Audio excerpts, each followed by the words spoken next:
ये क्या बोलते हैं उसको, एसेंशियल ऑयल्स के जैसे कुछ-कुछ महँगे ऑयल्स आते हैं या तो एक्स्ट्रा वर्जिन ऑयल्स आते हैं, वो प्योर रहते हैं। तो अगेन आप उसका भी लेबलिंग चेक कर सकते हैं, ऑथेंटिक सोर्स से आप ले सकते हैं। अच्छा। अब हेयर ऑयल में हाँ जी, बोलिए। नहीं, नहीं, कंटिन्यू, कंटिन्यू। मैं कुछ नहीं कह रही। ओके। तो सबसे लार्जर पोर्शन जो है वो सिलिकॉन ऑयल, मिनरल ऑयल डाल दिया। फिर प्रिजर्वेटिव्स डालते हैं। प्रिजर्वेटिव्स ताकि ऑयल जो है वो खराब ना हो जाए, ऑयल बहुत जल्दी रेंसिड हो जाता है। नेचुरल ऑयल्स जो है आपने सिंपल एग्जांपल देखें, कोकोनट ऑयल जो है वो बहुत जल्दी रेंसिड हो जाता है और उसका स्मेल खराब आने लगता है। उसी हिसाब से सारे जो नेचुरल ऑयल्स हैं उसका शेल्फ लाइफ बहुत कम होता है, वो बहुत जल्दी रेंसिड हो जाता है। जिसको गुजराती में तो हम लोग खोरा खोरा हो जाता है ऐसा बोलते हैं। तो अच्छा। वो ना हो इसलिए इसमें प्रिजर्वेटिव्स डाले जाते हैं, जो अगेन बीएचटी जैसे हमने ऊपर देखा उस टाइप के भी प्रिजर्वेटिव्स डालते हैं, वो हुँ। हानिकारक है। फिर मिनोक्सिडिल करके आजकल बहुत ही यूज़ हो रहा है। अब कुछ-कुछ लोग आई एम नॉट श्योर, मुझे कोई रिपोर्ट नहीं मिला है, पर बोला जाता है कि मिनोक्सिडिल बहुत कम मात्रा में ओरली भी दिया जाता है हेयर ग्रोथ बढ़ाने के लिए। और ऑयल्स में एज़ अ सप्लीमेंट तो डालते ही हैं। जो स्पेशली क्लेम करते हैं कि हम हेयर ग्रोथ इतने टाइम में आपका हेयर ग्रोथ हो ही जाएगा। हाँ। बहुत सारे लोग इसका रिव्यू भी देते हैं कि हाँ, हमको बहुत अच्छा फ़ील हुआ। तो ये मैं बता दूँ, ये एक कंपाउंड है। ये एक्चुअली कंपाउंड है वो ब्लड वेसल्स को अ, थोड़ा एक्सपांड करने के लिए, ब्लड प्रेशर को कंट्रोल करने के लिए वैसोडायलेशन करके एक मेडिकल टर्म है, उसके लिए वो दिया जाता था। सिंपल फॉर्म बोले तो ब्लड प्रेशर कंट्रोलिंग का एक मेडिसिन का कंपाउंड है ये मिनोक्सिडिल। इसका साइड इफ़ेक्ट था कि जो हमारे फाइन हेयर है, मतलब जो हम रुएँ बोलते हैं, वो डार्क हो जाते थे, थोड़े बड़े हो जाते थे या तो घट्ट हो जाते थे, डेंस हो जाते थे। ये इसका साइड इफ़ेक्ट था। अब इन लोगों ने उसका यूज़ किया हेयर ऑयल में। अगेन उसने असर अच्छा। दिखाया, लेकिन जैसे ही ये यूज़ होना बंद हो जाता है, आपका हेयर जो है वो नेचुरल कंडीशन में आ जाता है। और कोई इसका प्रूवन ये नहीं बताया जाता कि मिनोक्सिडिल जो है वो आपके हेयर ग्रोथ में हेल्प करेगा। ये साइड इफ़ेक्ट था इसका, तो सर के बालों के लिए वो काम करता है कि नहीं उसका कोई प्रूवन कोई भी रिसर्च आर्टिकल नहीं मिला मुझे। पर ये बहुत सारे हेयर ऑयल में मैंने खुद ने ऑब्ज़र्व किया कि उसमें वो पाया गया। तो ऐसी चीज़ें भी डाली जाती हैं।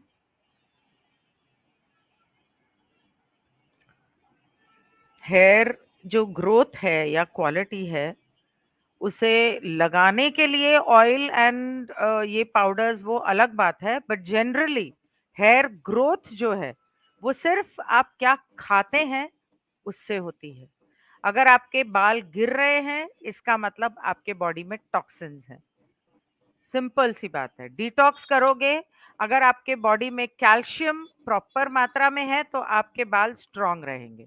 अगर आपके बॉडी में वाटर एलिमेंट यानी कि मॉइस्चर एलिमेंट यानी कि पित्त एलिमेंट बैलेंस्ड है, तो आपके बॉडी बाल सॉफ्ट रहेंगे। सिंपल साइंस है।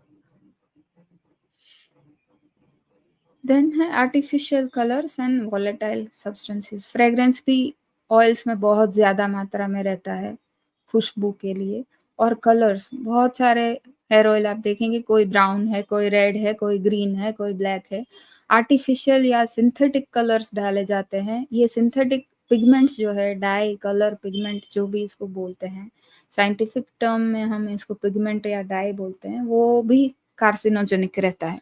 खास करके बहुत जगह पे ग्रीन कलर बहुत फ्रीली यूज़ करते हैं, मैलाकाइट ग्रीन का, वो आंवला तेल। हाइली टॉक्सिक है, वो कार्सिनोजेनिक है।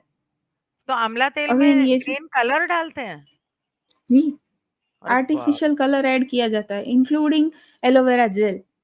एलोवेरा हाँ, जेल का आपने मार्केट बॉट किया होगा और घर पे आपने बनाया होगा तो आपको पता चलेगा। बहुत और फ़र्क है। पैकेट में भी इंस्ट्रक्शन लिखा रहता है कि इसमें आर्टिफिशियल कलर डाला हुआ है। सही बात है। एलोवेरा जेल तो क्लियर, क्रिस्टल क्लियर होता है, वाइट वाइट भी हाँ, नहीं, हाँ, एकदम क्रिस्टल क्लियर। ट्रांसपेरेंट जैसा रहेगा पूरा वो।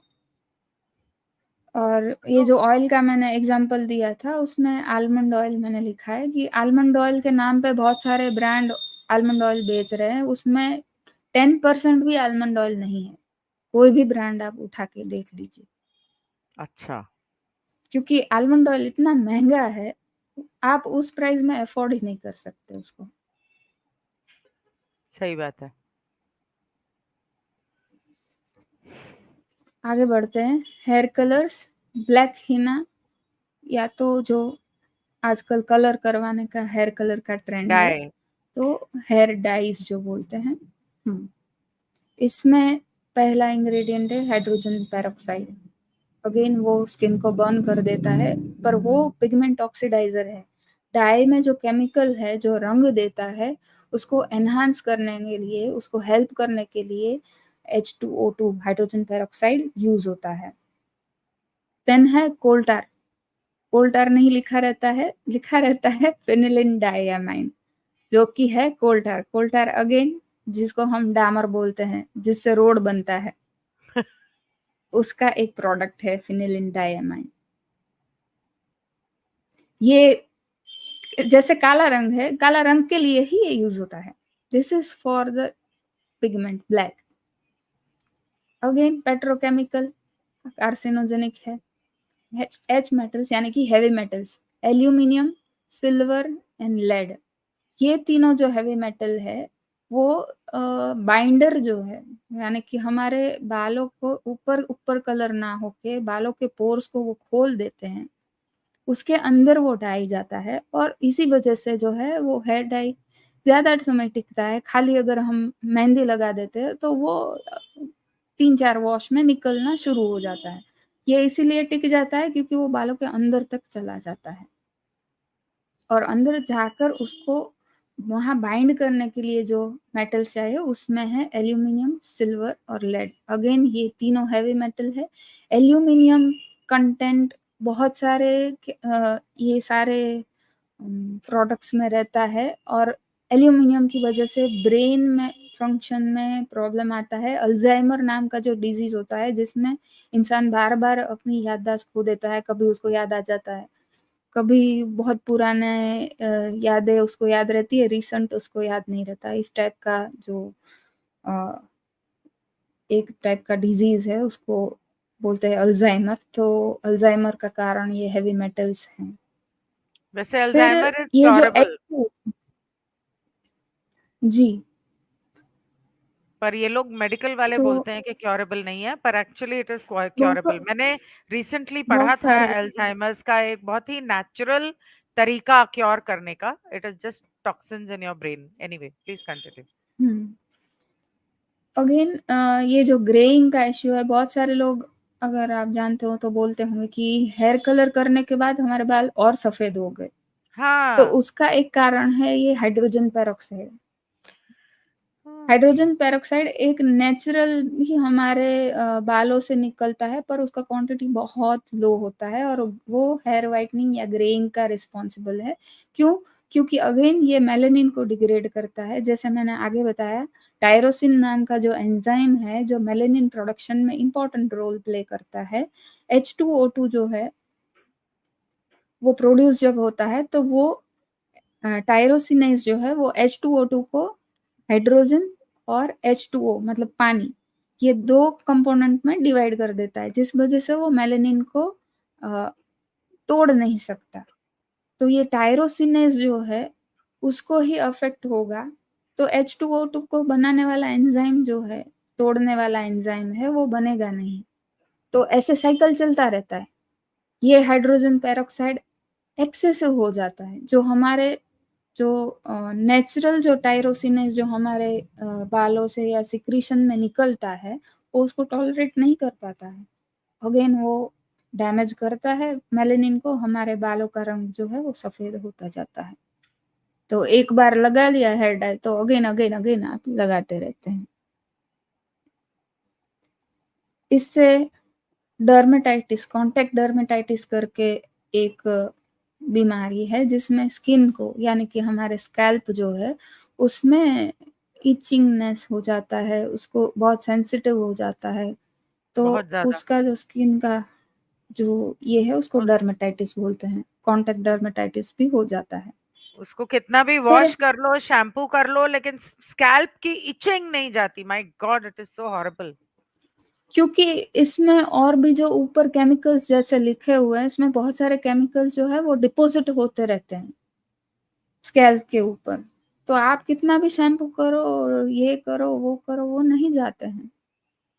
और नेचुरल ऑयल जब बाहर नहीं आ पाता है, तो वो बाल भी खराब होते हैं, इचिंग भी होती है और ऐसे केमिकल एक-दूसरे के साथ जो रिएक्ट करते हैं, बहुत बार हमको ये फ़ील होता है कि ना, ये कि ऐसा थोड़ी होता है, पर हम दूसरे केमिकल्स के साथ वो रिएक्ट करते हैं, जो दूसरे प्रोडक्ट हम यूज़ करते हैं, उसमें केमिकल्स हैं।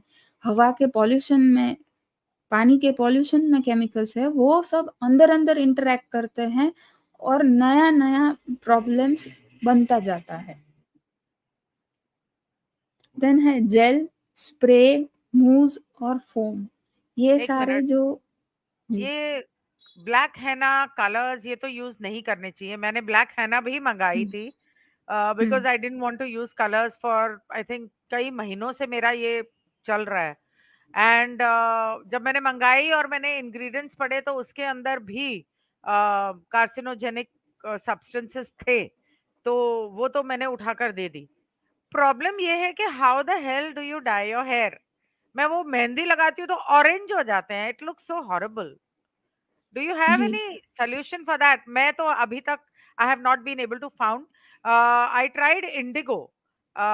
हुँ, मुझे पता चला हुँ, कि इंडिगो को हेना में मिक्स करके आप लगा सकते हो, तो मैंने वो भी हाँ। ट्राई किया, लेकिन मेरे बाल तो उसके ऊपर कलर ही नहीं होता है, वो सिर्फ ऐसा ऑरेंज बोलते हैं होते कि हैं। अगर हाँ, जो आपको इंडिगो यूज़ करना है तो उसको हिना के साथ मिक्स ना करके, पहले हाँ। दिन आपने हेना लगाया, 1 दिन छोड़ दीजिए, दूसरे दिन आप उसी के ऊपर ये लगाइए इंडिगो का सेम पेस्ट बना के। जैसे हेना अच्छा। लगाते हैं वैसे ही उसको लगाइए, रहने दीजिए उसको भी 2-3 घंटा या जितना आप सह सकें, उसमें कोई हार्म नहीं है। फिर अच्छा। उसको वॉश कर दीजिए, तो वो पूरा ब्लैक नहीं है, वो ब्लूइश टोन देता है। हाँ। दूसरा एक ऑप्शन है कि जो आँवला का पाउडर है, आँवला को हाँ। सुखा के उसका जो पाउडर बनाते हैं, वो ब्लैक कलर देता है। तो अच्छा। उसको अगर हिना के साथ मिक्स करके यूज़ करते हैं, तो वो थोड़ा कलर देता है। उसके सब ट्राई साथ-साथ किया है। अच्छा, तो सब ये ट्राई वाला कर लिया। मैंने ट्राई किया था, तो मेरे तो इतने शुरुआत हुई है थोड़ा-थोड़ा ग्रे होने की, तो काम कर रहा था वो चीज़। बाकी इंस्टेंटली कुछ लोग ऐसा बताते हैं कि मैंने ट्राई नहीं किया है, अगेन उसको भी थोड़ा देखना पड़ेगा। कॉफ़ी डार्क कॉफ़ी लेके हाँ, उसको हाँ, पानी में हाँ। घुला के डायरेक्ट स्प्रे कर दीजिए, तो इंस्टेंटली वो आपके लिए हाँ, काम हाँ। करेगा। वो मैं बोलने ही पर वाली थी कि नेचुरल होता है। ब्लैक का तो मेरे पास भी अभी तक कोई ऑप्शन नहीं है। हाँ, तो कॉफ़ी से जब स्प्रे करते हैं तो वो सिर्फ़ 1-2 शैम्पू तक ही रहता है। हाँ, उसके नहीं बाद वो रहे फिर एक से शैम्पू में हाँ, निकल जाएगा वो। तो हाँ, वो निकल टेम्परेरी जाता थोड़े है। टाइम के लिए आपको चाहिए इंस्टेंटली, तो वो एक ऑप्शन है। मैंने ये भी सुना है कि कोकोनट का जो चारकोल बनता है, हुँ, ड्राई कोकोनट को जला के या कुछ करके उसका जो चारकोल पाउडर बनाते हैं, उसको भी लगाते हैं लाइक पाउडर की तरह, तो वो पता भी नहीं चलता बालों में।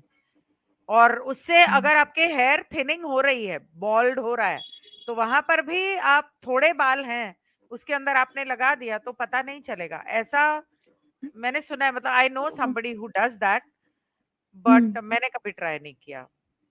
तो ये अ, उसका अच्छा अल्टरनेटिव है। अभी ये ऐसे स्प्रे निकले हैं जो बाल्ड पैच है वहाँ पे आप वो स्प्रे कर दीजिए तो इंस्टेंटली आप थोड़े टाइम के लिए कुछ आवर्स के लिए उसको ऐसा दिखा दे तो वो उसका पर उस बेस्ट अल्टरनेटिव हो सकता है। पर उसमें भी तो केमिकल्स होंगे ना? ना, ना, वो मैं केमिकल वाला यूज़ करने का नहीं बोल रही। आपने जो वो नारियल का जला के बताया ना हाँ, हाँ, हाँ, कार्बन, हाँ, हाँ। वो, हाँ, तो वो कोकोनट कार्बन केमिकल का spray. Alternative coconut carbon use कर सकते हैं ऐसा। अच्छा, तो वो मिलता है मार्केट में, स्प्रे मिलता है? हाँ, ऐसा बहुत नामी कंपनी का स्प्रे मिलता है। अच्छा, मैं okay, I will try and look. हाँ। एक्यूप्रेशर से बाल कैसे काले होंगे? ये? ये तो भूल ही जाती हूँ मैं करना। और अब तो क्या, अभी ये उम्र में कहाँ मेरे काले होने वाले वापस। एनीवे, ठीक है। आगे चलते हैं। जी। देन है जेल, स्प्रे, मूव और फोम।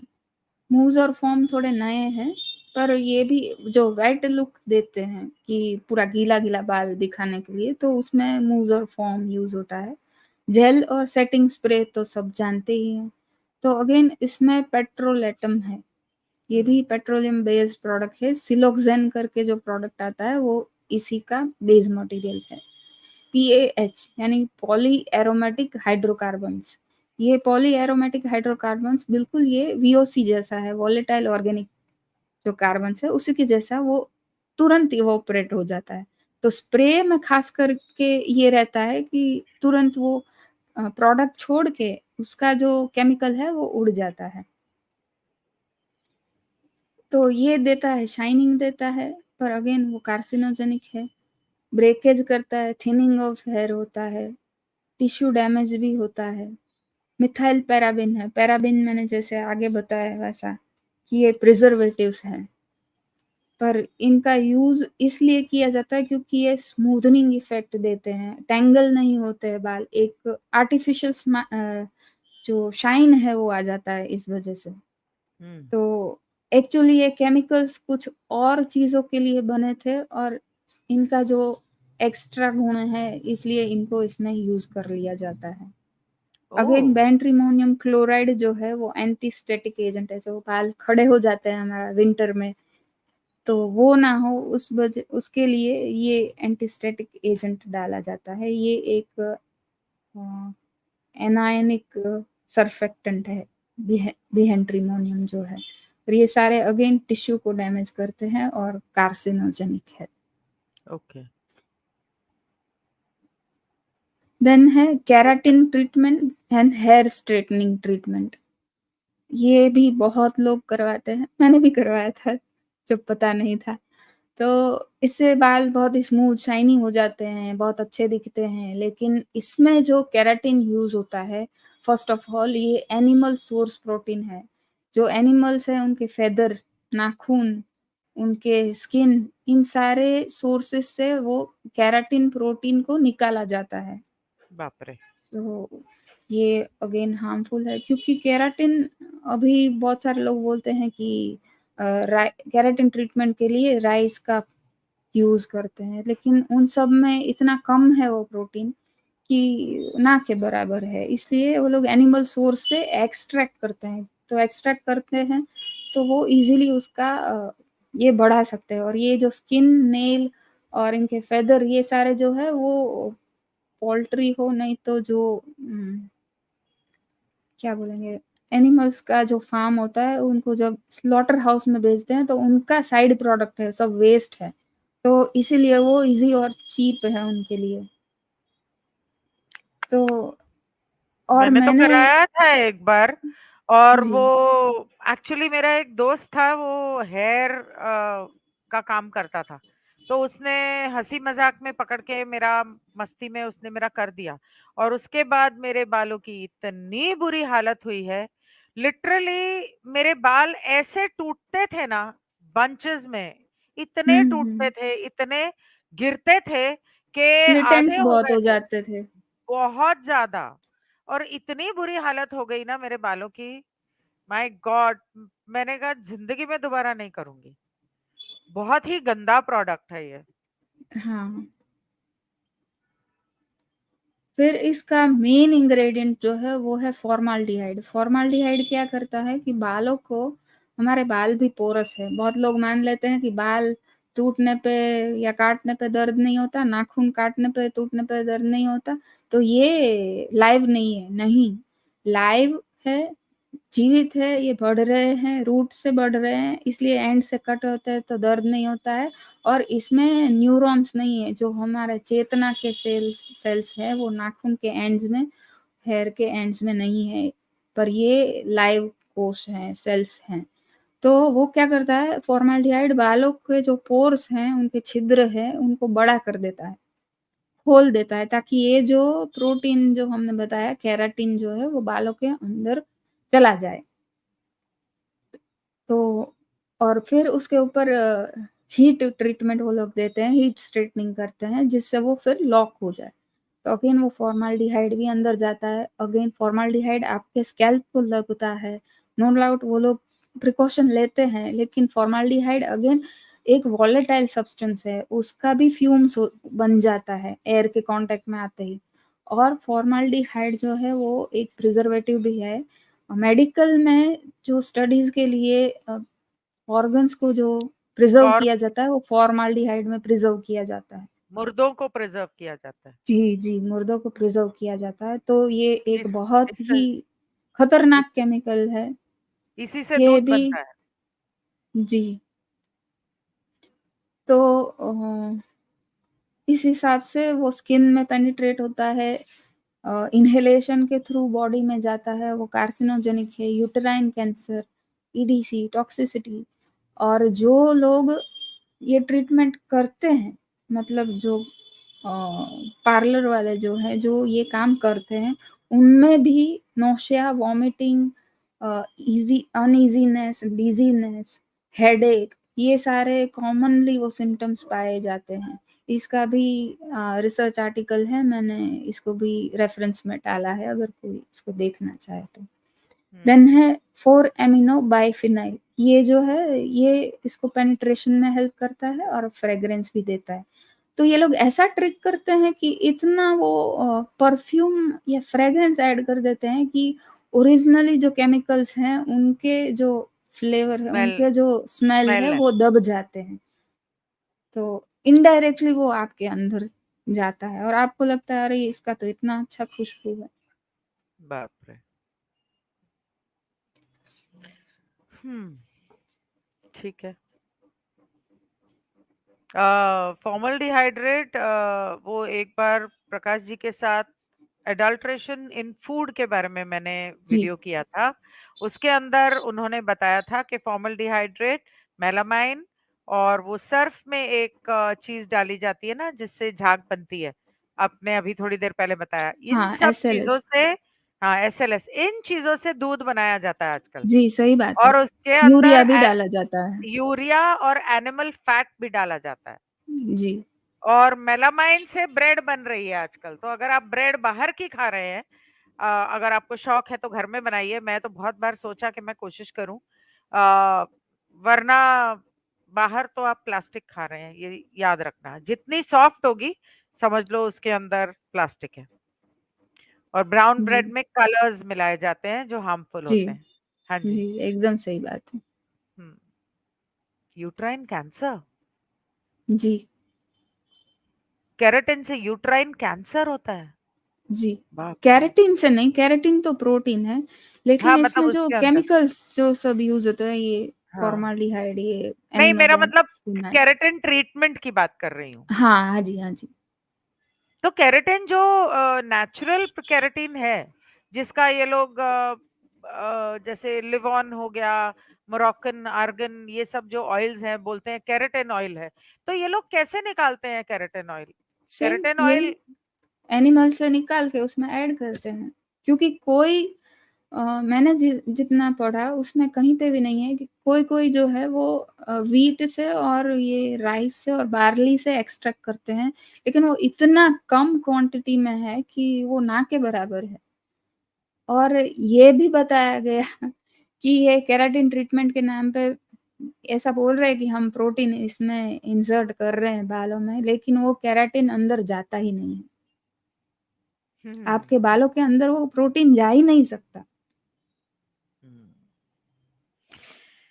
हाँ, ठीक है, आगे बढ़ते हैं। ये लिस्ट वाली जो स्लाइड है ये थोड़ी बड़ी नहीं हो सकती है क्या? एक्चुअली मैंने अ, इसको इमेज बनाया हुआ है, अच्छा, अच्छा, तो अच्छा। 1 मिनट में ओके। गौरहरि जी को पूछती हूँ अगर वो कर सकते हैं तो। क्योंकि वो पढ़ा नहीं जाता। हाँ, 1 मिनट।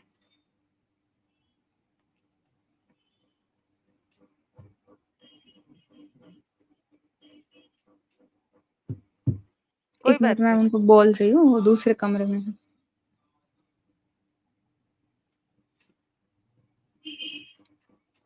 ये जो स्लाइड है, इसका इमेज फॉर्म हमने जो रखा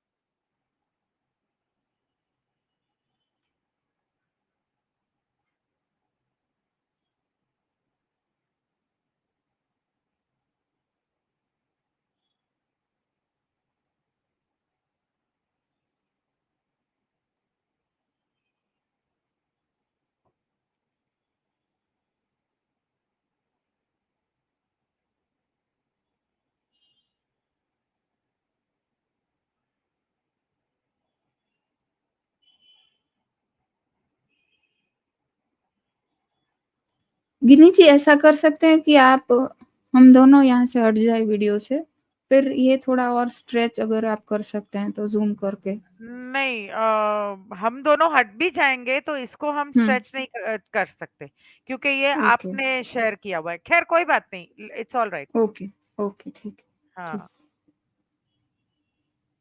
फुल स्क्रीन लेआउट नहीं, I am unable to do it. ठीक है, ओके। Never mind. हुँ। अब बारी आती है नेल्स की। तो नेल्स का शायद किसी को इतना पता नहीं है कि नेल पेंट में जितने हार्मफुल केमिकल्स है, उतने ये कॉस्मेटिक्स में भी नहीं है। क्योंकि ये डायरेक्ट केमिकल्स है, फॉर्माल्डिहाइड, टोल्यूइन, डाइब्यूटाइल थैलेट। थैलेट जो है वो नेल पेंट का जो पेंट है वो टिका रहे और एक प्लास्टिक जैसा फॉर्म बन जाए, उसके लिए यूज़ होता है। टोल्यूइन उसका सॉल्वेंट है। फॉर्माल्डिहाइड अगेन वो उसको अच्छे से ये प्लास्टिसाइज़र की तरह रखने के लिए, फ़ॉर्म करने के लिए रखता है, वो क्लम्प ना हो जाए, नेल पेंट जो है वो जम ना जाए, उस वजह से ये सारे केमिकल्स उसमें डाले जाते हैं। जो नॉर्मल नेल नेल पेंट हम जो अभी तक यूज़ करते आए थे, उसकी मैं बात कर रही हूँ। जेल नेल्स, एक्रिलिक नेल्स वो सब अलग है। इन जनरल जो नेल पेंट है उसमें ये 3 हैं। लेकिन हमने आगे देखा कि फॉर्मल्डिहाइड कार्सिनोजेनिक है, फेलेट कार्सिनोजेनिक है, टोल्यूइन जो है वो उसका जो एक स्मेल रहता है, तो वो टोल्यूइन की वजह से है। टोल्यूइन भी कार्सिनोजेनिक है और इन सारों के जो कॉमन इफ़ेक्ट्स हैं मैंने साइड में डाले हुए, ये सारे इसके कॉमन इफ़ेक्ट हैं, सारे तो जो काम नेल करते से हैं। भी, नेल के अंदर से भी नेल पॉलिश स्किन में आपके सिस्टम में जाती है? जी हाँ। हाँ, जैसे मैंने आगे बताया कि नेल भी लाइव सेल है, उसमें भी पोर्स हैं। हम मान लेते हैं कि नेल्स तो बेजान है, क्योंकि हमको सेंसिटिवनेस वो फ़ील नहीं होता है। तो उसका कारण यही है कि उसमें वो न्यूरॉन्स नहीं है, पर वो लाइव सेल्स है, वो बढ़ते हैं, आप देखते हैं कि वो डे बाय डे उनका ग्रोथ होता है।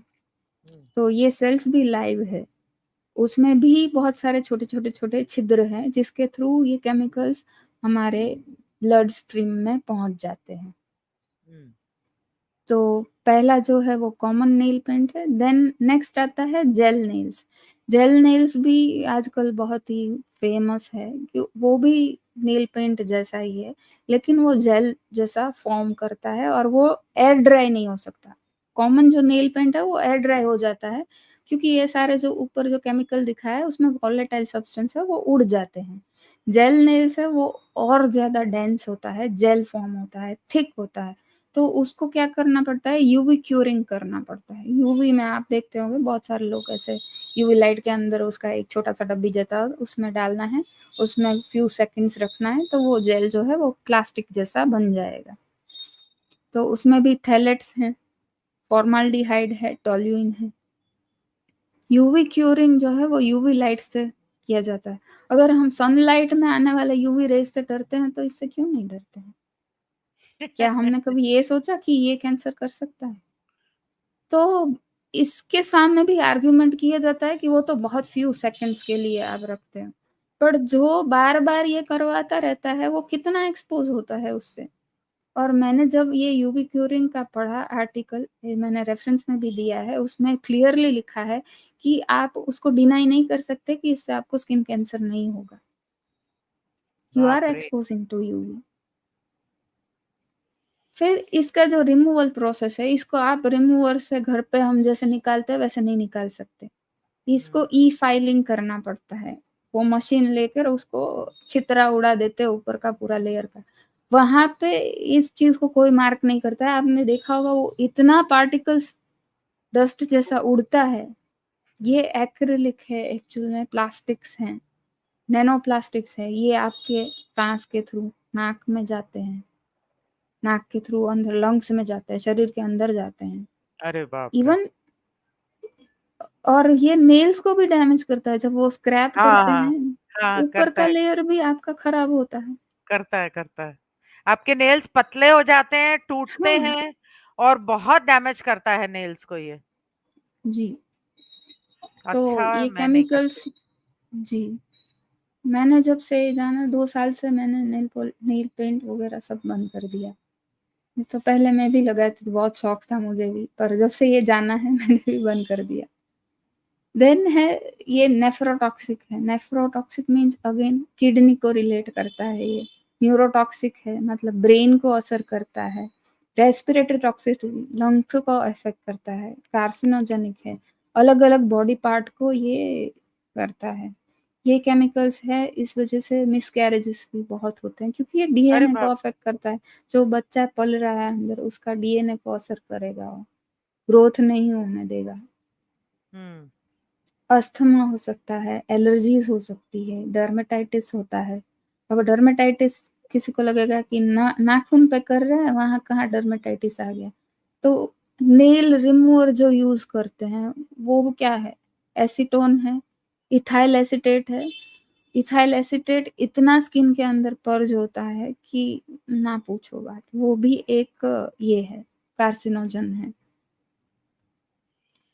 देन है एक्रिलिक नेल्स। एक्रिलिक नेल्स जो है वो ऊपर से लगाते हैं जो प्लास्टिक वाले नेल्स हैं। तो अगेन वो ग्लू जैसा लगाते हैं, वो ग्लू में भी ना जाने कितने केमिकल्स रहते हैं।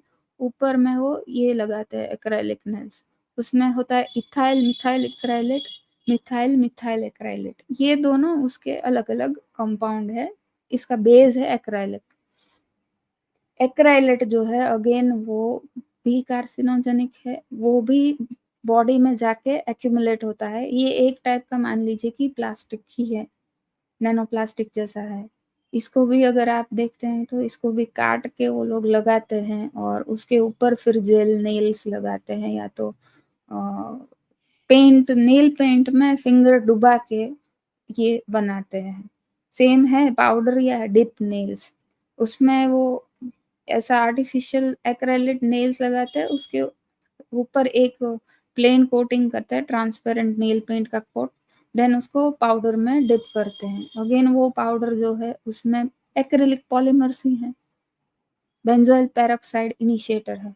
ये सारे जो केमिकल्स है वो अगेन ये सारे कार्सिनोजेनिक है, एलर्जीज़ क्रिएट करते हैं और इनका रिमूवल ईज़ी नहीं है। जैसे हम नेल पेंट निकालते हैं वैसे नहीं छूटता है। इसको एसीटोन में आपको नाखून को लिटरली डिप करके रखना पड़ेगा तब जाके वो निकलेगा।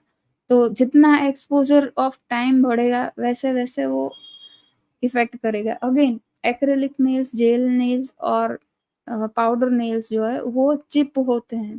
पूरा एक लेयर-लेयर जैसा उखड़ता है। डायरेक्टली, इनडायरेक्टली वो हमारे शरीर में जाता है खाना खाते वक़्त, खाना बनाते वक़्त और कोई काम करते वक़्त।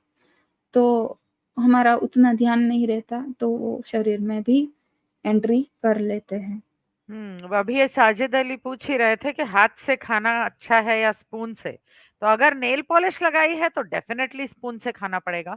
और नेल पॉलिश या जेल नेल्स या एक्रिलिक नेल्स लगाए हैं तो हाथ से खाने से इन्होंने अभी बताया डॉक्टर निधि ने कि नुकसान होगा। अ, और जो डिप नेल्स है जिसमें डिप करके ऊपर कोटिंग करते हैं तो बहुत सारा उसके अंदर फँस जाता है।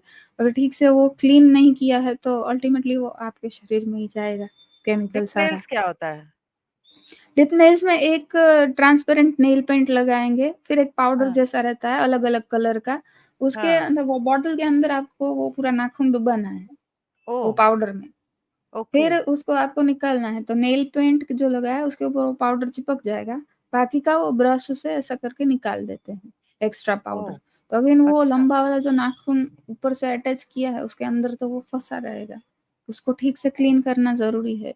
और बहुत सारे ओह! ऐसे भी लोग कंप्लेन करते हैं कि जो ये सब करवाते हो अगर ठीक से ट्रेन्ड नहीं है, तो वो ये हाँ, सब चीज़ों को ध्यान नहीं देते हैं। सही और बात है। TiO2 जो है वो अगेन व्हाइटनिंग है, व्हाइट पाउडर जो अ, फ्रेंच मैनीक्योर जिसको बोलते हैं कि हाँ, नाखून का जो टिप है, आगे का पार्ट उसको ही खाली व्हाइट करते हैं, हाँ, बाकी का सब नेचुरल रखते हैं, तो हाँ। उसमें TiO2 यूज़ होता है। अगेन अच्छा, वो बहुत ही हानिकारक है और वो नाखून के अंदर की तरफ लगता है, यस, तो वो लगा के बाद तो आप खाना बनाना या खाना खाना हाथों से अवॉइड ही करें। बिल्कुल। और सबसे अभी तक का मैंने जितना भी सोचा बहुत लोग ऐसे होते हैं जिनको नेल पेंट के बिना नहीं चलता। तो अगर आपको ऐसा है कि आपको कहीं जाना है, कोई फंक्शन है, तो उस टाइम आप स्टिक ऑन नेल स्टिकर्स जो आते हैं, वो थोड़े टाइम के लिए लगा सकते हैं 2-3 घंटा, फिर घर आके अच्छे से हाथ-वाथ साफ कर लीजिए। तो ये उसका एक ऑप्शन है, जो हाँ, कम टाइम के लिए एक्सपोज़र हो सकता है। सही बात और है। बाकी तो brittle nails, yellowing, darkness of skin ये सब बहुत ही कॉमन इसके साइड इफ़ेक्ट है, वो सब